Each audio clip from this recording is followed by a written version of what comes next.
Carlos Prates hints at incoming fight news. Who do you guys think he should fight? What do you guys think? You see, me personally, I think Ian should be fighting for the belt, and I think Carlos and Michael should fight each other for the next number one contender spot. But that's probably not what's going to happen. So we'll have to wait and see. Who do you guys want him to fight?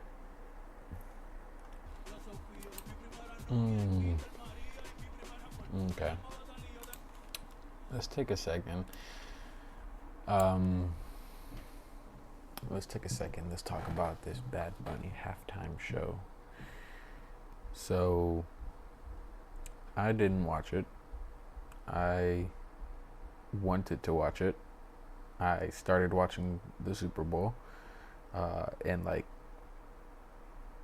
probably a few minutes left in the second quarter, I fell asleep because the game was so fucking boring. And so I missed the entirety of the halftime show, and I missed the rest of the fucking game. But I'm hearing a lot about it. I've been hearing a lot about this halftime show and how it was done completely in Spanish. Now, you ask my opinion. Do I really care that it was done in Spanish? No. Not at all, actually. But do I understand the confusion and the hate that Bad Bunny is getting for performing the entirety of the Super Bowl halftime show in Spanish? Do I understand those people's perspectives? Absolutely, yes. This is not the time nor the place to make a statement.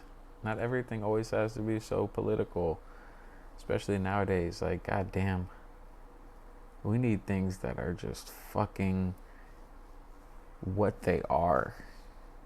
We don't always have to politicize everything. And this is one of those times where this did not need to be politicized. This is American football. It's the biggest game in the entirety of American football. The biggest game of the year, the most important game of the year in American football. You should probably speak a little bit of English, all right? Being that this is the halftime show of the biggest game in American football history. You should probably speak a little bit of English. And, you know, it's even worse because of the fact that we all know that Bad Bunny did this. He performed in Spanish to politicize this show. The show in and of itself was good. It was a good show. It was a good performance. Well, like, from the clips I've seen, at least from the highlights and stuff I've seen. Let's check this out really quick. Let's see.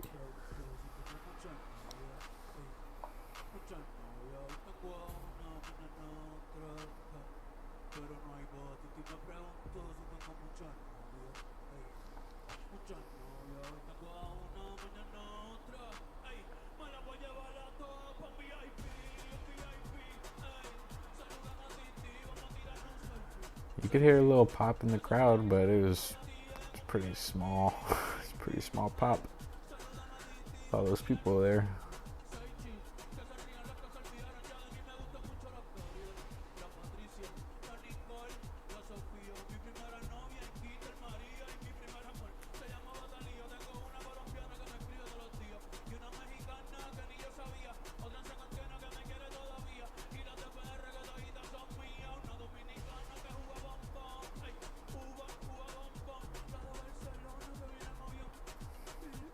And I heard that He even had subtitles on the big screen on the jumbotron, but they were also in Spanish. Like, come on, man. Come on, brother. You know, I mean, like I said, no issues with the fact that it was done in Spanish, but a bunch of issues with the fact that it was done in Spanish at the Super Bowl. That's like just not the right time or place. But yeah, I mean, from the clips I've seen, from the highlights I've seen, it was a pretty good performance. So let me know what you guys think about it. I really liked Sean when I started watching the UFC, man. When I started watching MMA, I really liked this guy. Before he was champ, he was the best, man.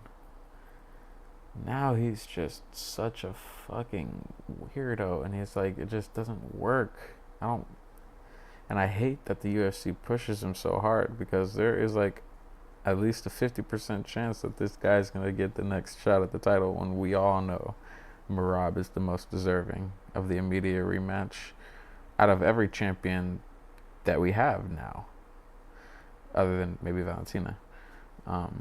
Yeah, that. And this dude is coming off of one win out of 3 fights. He got dominated by Merab in the first fight, and then got finished by Merab in the second fight, and then went out there and barely beat Song Yadong. And he's talking about a title fight, and it's probably gonna happen. So bad, bro. And this guy, it's so obvious that he's ducking Corey, and he's ducking Umar, he's ducking any difficult fight that he can that has the potential of being booked. He's ducking it. And I hate the fact that he said that if Merab gets the fight, and Merab gets the title fight, he's gonna chill. Bro, this dude is one of the least deserving contenders. Because obviously we had Patty fighting and Justin. But he is one of the least deserving contenders in the UFC right now. And he is probably going to get a title fight next. And I don't even want to hear what the fuck he has to say here, because he's just annoying. Let's see. Top 10 worst Super Bowl performances. Let's see.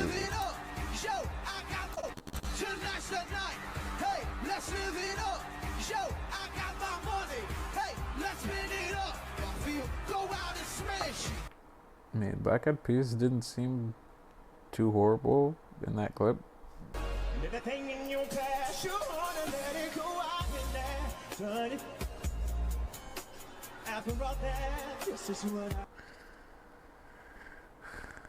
I mean, I'm sure Usher's concert was probably just one fucking big ass thirst trap.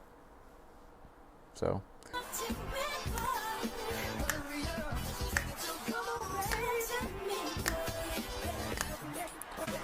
If you know, you know. That boy said, show him that titty. He said, show him that titty, girl. Wait.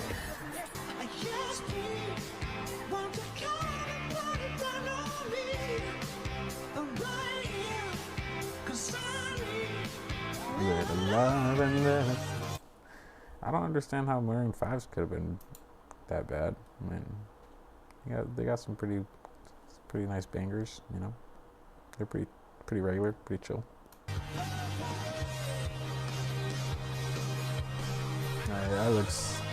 This looks pretty damn cool. Maybe number 6.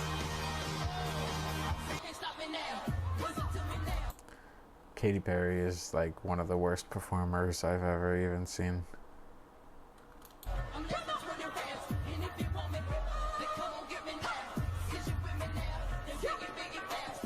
What the fuck is she doing? Favorite song. Come on, this was a good one. I watched this one. This was pretty good. I mean, it was pretty boring up until this point. But come on, guys. But you know they love to sue. Yeah, that song.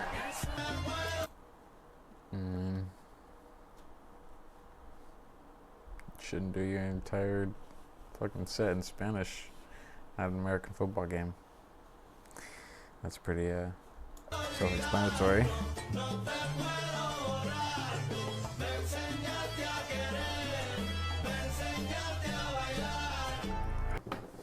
Guys, how do we feel about Marvels Wolverine? I mean, woof. Are we ready for that? Are we even ready? Dude, this game is going to be peak. I cannot wait. Oh my god. Obviously, I played all 3 of the Spider-Man games. Played Spider-Man 1. I played Spider-Man 1 like freaking 20 times at least. Played Miles Morales on the PS5. Spider-Man 1 was actually the first game I got on PS4. It's great.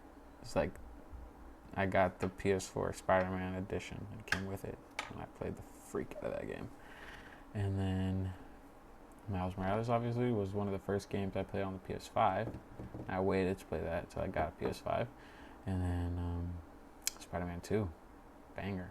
Played that probably like 3 or 4 times. And the next entry into that universe, superhero games, Marvels Wolverine, baby. If I had to rank the games, though, the 3 games that I've played, and I'll throw Wolverine in there, just like, even though I haven't played it, I'll throw it in, and I'll consider how good I think it's going to be and how it's going to compare to the other 2 or 3 games. In dead last, as in the worst game of these 4 peak games. So it's the worst of peak. I'll have to go with Miles Morales. I mean, it's just the shortest game, the kind of the least consequential game. I mean, you could say, oh my god, how is it not consequential? Miles became Spider-Man, but he technically already was becoming Spider-Man in the first game. At the end of the first game, in the post-credit scene, and then, or not, maybe not post-credit scene, the last scene, and then in the DLCs, he was doing Spider-Man training. He was going through Spider-Man training, so technically he was already Spider-Man or training to be Spider-Man. So the game is kind of inconsequential. I mean, obviously it's a coming of age story for Miles. It's a pretty good little truck stop in between the first and the second big games, but a little inconsequential. So I have to go number 5 or number 4 for that game. Number 3, out of the 4 Insomniac superhero games, I'm gonna go with, I'll go Spider-Man 2. I'll go Spider-Man 2. Yeah. Nah. Yeah. I'll go Spider-Man 2. Obviously, the gameplay is the best gameplay out of all 3 of the Spider-Man games. It's super cool being able to switch between Miles and Peter. Getting the web wings in the first hour of the game was just, thank you, baby.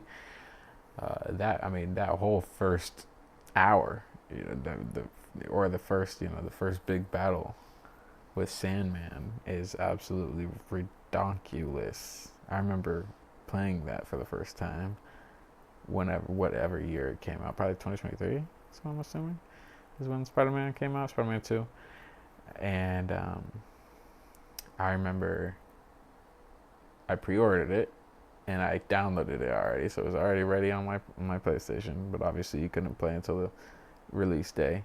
And I called off work, or I think I did, unless it was like a weekend or something.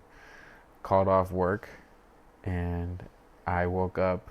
I took a little nap the day before it came out because I was tired from work and stuff, and I wanted to wake up. I wanted to be up exactly at 12, the moment it dropped, so that I could go crazy. And I woke up a little late. Woke up at like 1 or 2, but I jumped on, and wow, I mean, I can't think of any other introduction or introductory mission that just fucking grabbed me instantly, had me instantly. No other intro to any other game has got me like that. So the closest one is probably the first Spider-Man, which the introduction mission, first Spider-Man, doesn't come close to the second Spider-Man, but it was still really good, and it's the first Spider-Man game I'd played in freaking years, probably a decade at that point, and it's Spider-Man, so obviously that was the first game. Its intro was awesome, but the second game's intro is just really, really good. But the story fell a little flat for me. Don't appreciate that we didn't get any DLCs. Really fucking hate that. But yeah, man, I just don't think the story was as impactful as the first game, so I put it at number 3. Number 2, I'm gonna throw in Wolverine. Because it will be a fresh,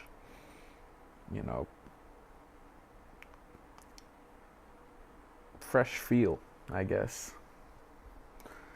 It's going to be very, very new to be able to slice the hell out of my enemies, slicing their legs and arms and faces and doing shit like this. I mean, it's going to be a very, very huge contrast from Spider-Man. And that's why I got it at 2. Spider-Man obviously is super fun, swinging around the city, using your webs to whip people up, all the combos you can pull off, the aerial attacks, all that crazy stuff that comes in, that's involved in the Spider-Man games obviously are just amazing. But I've played those PG-13 Spider-Man games for the past 10 years now, whenever the first game came out, which was probably 2018 now, so almost 10 years. I'm pretty sure it's 2018. Almost 10 years I've been, playing those PG-13 Spider-Man games, and when I got a little taste of that venom, being able to pick someone up and slam them and just throw them, and that person is dead. Just the freedom you got to just go crazy was very refreshing, very much so needed, and I can't wait to have a full game of that with one of the most violent characters in Marvel history.